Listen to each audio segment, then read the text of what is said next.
সুপ্রভাত বন্ধুরা, নতুন একটা সকালে নতুন একটা ব্লগ নিয়ে হাজির হয়েছি আমি সুমিতা। আজকে নতুন ব্লগে তোমাদের সবাইকে স্বাগত।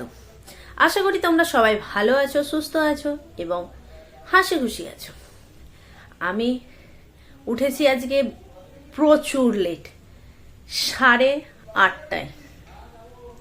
8:30টায় উঠে এডিট করে মানে নিচে গিয়ে ঘুরে আবার ঘুম পাচ্ছিল, সেই জন্য আমি বলি না, নিচ থেকে ঘুরে এসে উপরে এসে এডিট করতে বসি, তাহলে ঘুমটা ভেঙে যাবে। তো এডিট করতে বসলাম, ঘুমটা ভেঙে গেল। তারপরে এই এতক্ষণ এডিট করলাম, এরপর ব্রাশ করে এই চা নিয়ে বসেছি। চা নিয়ে বেশিক্ষণ বসে বসে খাওয়া যাবে না, কারণ মা আমার থেকে ঘুম থেকে ওঠার অনেক আগে বাগানে চলে গেছে। সেই জন্য মাকে আমি এখন নিতে যাব, চাটা খেয়ে যাব, যদি থাকতে হয় থাকবো, নাহলে নিয়ে চলে আসবো। মানে মা আজকে চলে আসবে, কারণ দিদি আজকে স্কুল যায়নি, বাবুর কালকে এক্সাম, লাস্ট এক্সাম। আর হচ্ছে যে মানুর আজকে থেকে এক্সাম শুরু, তো সেগুলোও তোমাদের সাথে শেয়ার করব। যাই হোক, ওই জন্য মা আজকে চলে আসবে, বাগানে বেশিক্ষণ থাকবে না, বিকেলে আবার যাবো। আর কিছু টুকটাক কাজ আছে বাগনান টাগনান যাওয়া, সেগুলো আমি সেরে নেবো সকালের দিকে, বিকেলে যাবো ভাবি, আর যাওয়া হয় না ওই জন্য। যাই হোক, আজকে ব্লগটা এখান থেকে শুরু করলাম, দেখতে থাকো, আশা করি তোমাদের ভালো লাগবে। আর কে কোথা থেকে দেখছো অবশ্যই কিন্তু কমেন্ট করে জানাতে ভুলো না কিন্তু। দেখতে থাকো, চলো আমার সাথে কিছুটা পথ তোমরা হাঁটতে থাকো। এই যে রেডি হয়ে গেছে, আবার আজকে বুট পালিশ করে পড়েছে। দেখি বেলটা সোজা, বেলটা কিন্তু সোজা করে দেয়নি, এইখানটা এটা রাখে সুন্দর করে স্কার্টটাকে সোজা করে সরিয়ে দিতে হবে একটু। স্কার্ট আর নতুন আবার ড্রেস হবে, নতুন স্কুলের। পাপা ড্রেস ঠিক করে দিচ্ছে। কে ওইটা তোমার?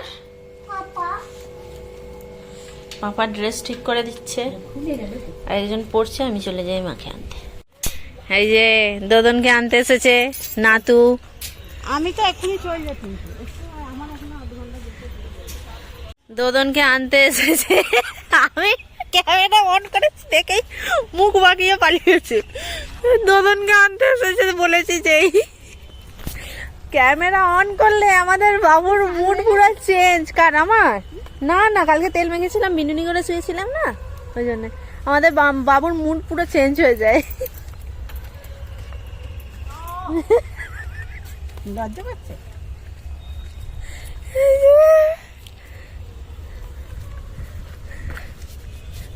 দাঁড়াও,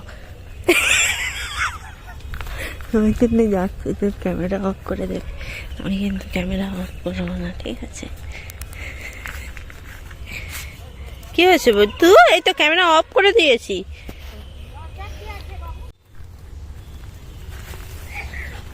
কি গাড়ি আসছে, স্কুটিটা মনে হয় ভেতরে তুলে দিতে হবে। হ্যাঁ, ওই যে কি একটা গাড়ি আসছে, এটা বাঁকিয়ে দিতে চলে গেছে। আর আজ পর্যবেক্ষণের জন্য আমাদের স্যার এসেছেন, পর্যবেক্ষণ করছেন। স্যার, আবার একটা গাড়ি, বাবা প্রচুর গাড়ি যাচ্ছে জি। মা টগর তুলবো, চিক নিয়ে আসো না। তোমাদেরকে একটা জিনিস দেখাই, এই বাঁশের যে প্যান্ডেলটা ছিল ওই যে আমাদের বাড়ির উল্টো দিকে, ওই প্যান্ডেলটা আজকে খোলা হচ্ছে। আমি হঠাৎ এই পর্দাটা সরাতে দেখলাম আজকে খোলা হচ্ছে। চলো বাগানে গিয়ে একদম বাকি বলি, মাকে দেখি যাই, মাকে জিজ্ঞাসা করি বাগানে যাবে নাকি। দিদি বলছে বাবা মা কখন চলে গেছে। চাবি দেওয়া, মা খুলতে আসছে। আর এসেই আমি মায়ের সাথে ঝগড়া শুরু করেছি, কারণ মা আমাকে বলে আসেনি, মা দাদা যাচ্ছিল, দাদার সাথে চলে এসেছে। আর হ্যাঁ, যেটা বলছিলাম, আজকে গো সেই পুরকাইতদের হচ্ছে বাঁশ খোলা হচ্ছে, প্যান্ডেল। আজকে কত তারিখ? মার্চ 22শে জানুয়ারি বিয়ে হয়েছে, আজকে মার্চের 4 তারিখ। তাহলে তোমরা ক্যালকুলেট করে নাও কতদিন হলো প্যান্ডেল করা ছিল, আজকে খোলা হচ্ছে। মানে আমি দেখে অবাক হয়ে গেছি, পর্দাটা সরিয়েছি, দেখি না হচ্ছে যে 4-5 জন। হ্যাঁ, মান্নাদের গাড়ি তুলবো না, এই তো একটু করে বাড়ি যাবো। হ্যাঁ, তাহলে গাড়িটা তুলে দিয়ে কথা বলি।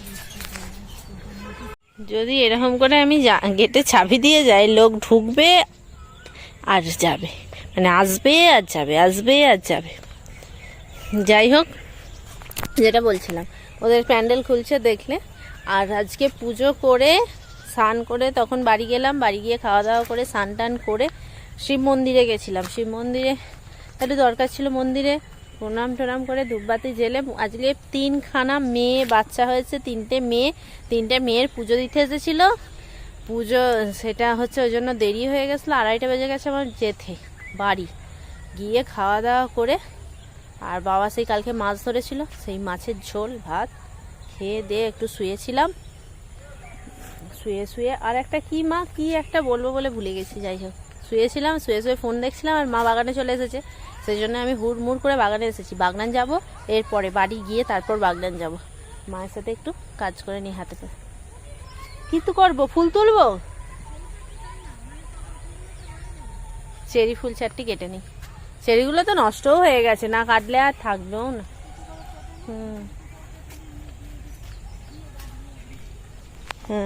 এই যে লাইট জ্বেলে দিয়েছি, ফুল তোলা হয়ে গেছে।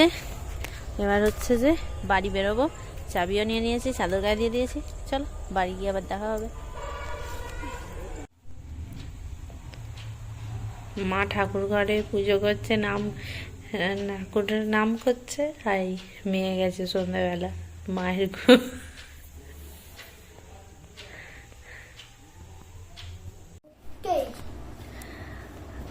বাগানে গেলাম। বাগান থেকে আসার পর কিছুই ব্লগ করা তো হয় না, কোনোদিনই কাজ থাকে তো এদিক ওইদিক হয়ে হয় না। যাই হোক, অনেক কাজ করেছি। বাগনান গেলাম, চা খেলাম, সন্ধে দেওয়া হলো, চা খেলাম, বাগনান গেলাম। বাগনানের অনেকগুলো কাজ ছিল, শাড়ি পালিশ করতে দেয়া ছিল, সেটা নিলাম, সেটা নুনঠিয়াতে। আর সেখানে শাড়ি ফলস পিকো করতে দেয়া ছিল, সেটা নিলাম। মায়ের জন্য একটা হেয়ার কালার নিলাম, আর টিপ নিলাম, এই টুকটাক কাজ, সেগুলো করে চলে এলাম। আর আমার ভাইঝি আছে আমার কাছে, আমি যে ব্লগটা করছি সে আমাকে সমানে পেছন দিক থেকে এই যে ডিস্টার্ব করেই চলেছে। যাই হোক, আজকের ব্লগটা এই পর্যন্তই। দাঁড়াও, দাঁড়াও, এটা শেষ করার আগে আমার মায়ের জন্য কালকে হেয়ার কালার দেখাবো, আর কি শাড়ি ছিল সেটাও কালকেই দেখাবো। যাই হোক, হ্যাঁ এইটাই বলবো। আর আমাদের মান্টো কি করছে এখন সেটা দেখাবো। এখন ঘড়িতে বাজে 11:30। ঠিক আছে, ওর মা বাবার কাছ থেকে আমি আজকে ওকে নিয়ে এসেছি। ও আমার কাছে শোবে বলেছে বহু বছর পর, কিন্তু আদৌ কি শোবে সেটা আমি কিন্তু কালকে সকাল হলেই তবেই বলতে পারবো। ঠিক আছে, ওর কাছ থেকে শুনে নাও বাকি কথাটা। বলো।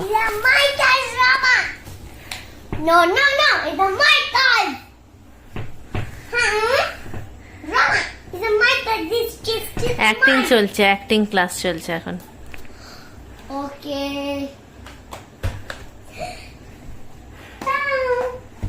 oh my god, my toes. Thank you, Rama. দেখতে পেলে কি করছে এখন। এই অ্যাক্টিংটা চলবে কতক্ষণ জানি না, চেপে ধরে শোয়াবো, যদি শয় তো ভালো। যাই হোক, আজকের ব্লগটা এই পর্যন্তই। ভালো থাকো, সুস্থ থাকো, হাসি থাকো, আর পরিবারের সাথে সময় কাটাও। আর মান্টো কি বলে শোনো। সুপ্রভাত বন্ধুরা। এই সুপ্রভাত কি, এখন তো শুভরাত্রি। শুভরাত্রি, শুভরাত্রি। টাটা। আজকে আমাদের মিনি দাঁতপুত্রমণি এই চুপ। আমি